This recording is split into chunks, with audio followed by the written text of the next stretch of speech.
カナダメープルリッジのエミです。皆さんお元気ですか？今日のトピックは、あなたの友達の中でもしかしたらエナジーヴァンパイアがいるかもしれませんというお題です。私の知り合い友達の中でエナジーヴァンパイアがいます。エナジーヴァンパイアって何かっていうと、いつも自分の話をしてほとんど自分の人生に起こった出来事を嘆きながら怒りながら誰かのせいにしながらあなたに聞いてもらう人。そのエネルギーヴァンパイアっていうのは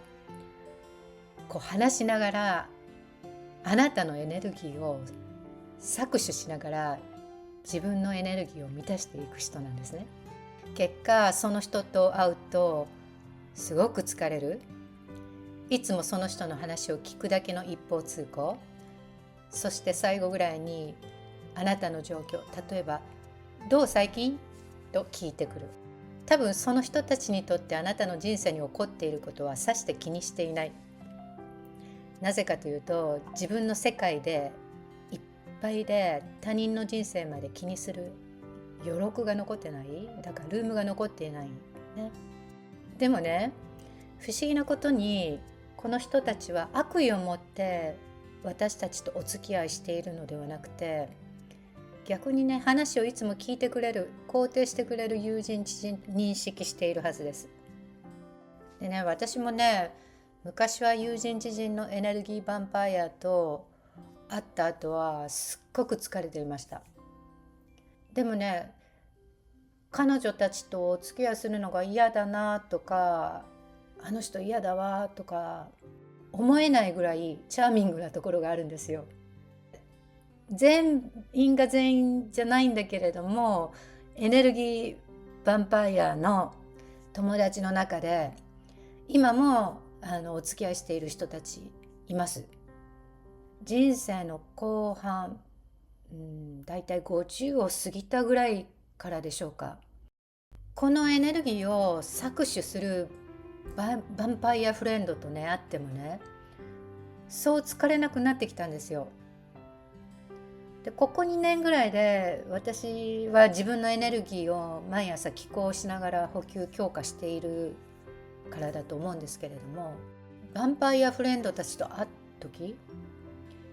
必ず自分の体の周りにシールドを貼って会っています。気をつけていることはね、自分の調子の悪い時にはなるべく会わないようにしてます。よっぽど緊急な要件が彼女たちからリクエストがなければね。多分あなたの周りにもあなたのエネルギーを搾取するヴァンパイアフレンズね、いると思うんですよ。どうやって彼たちとお付き合いをしていくかというちょっとしたアドバイスがあるんですけれども、一番ね、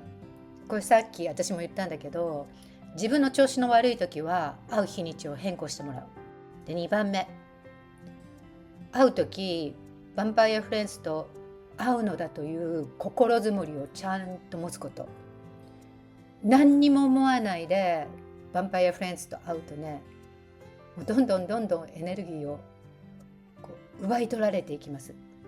で、3番目ね、会う前に自分の体の周りにバリアを施す。すっごいやり方簡単。ただ目をつぶって自分の体にシールドを貼るような感じ。聞きますよこれ。で、4番ね、ヴァンパイアフレンズの話を聞いている最中にね、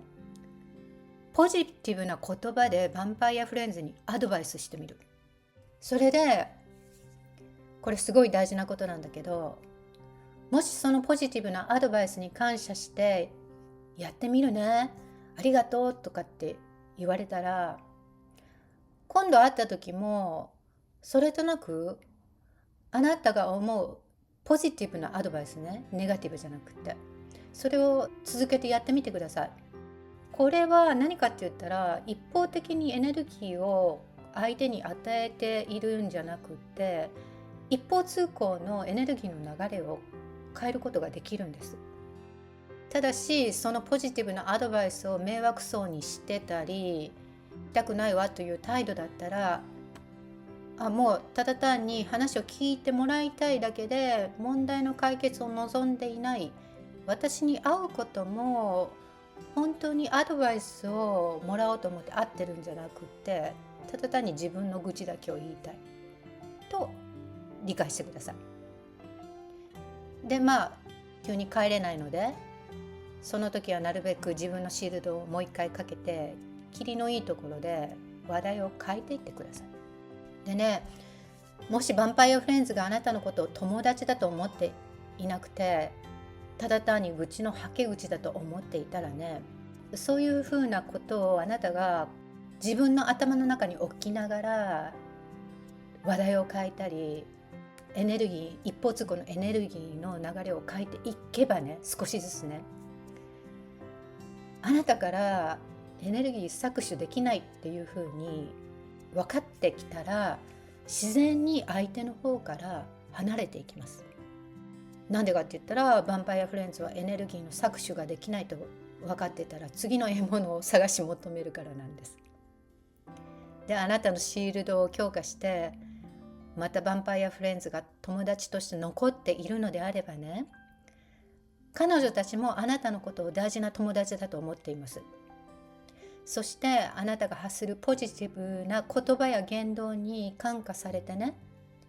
自分もあなたのエネルギーに合うものを発しようと変わってくるはずです。エネルギーは相互関係ね、相互交換があってこそ友達関係、同僚関係、家族関係、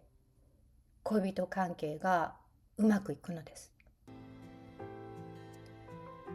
この話に心当たりがある人はね、ほんと信じる者は救われます。ちょっと試してみてください。じゃあ今日はこの辺りで。またね。バイバイ。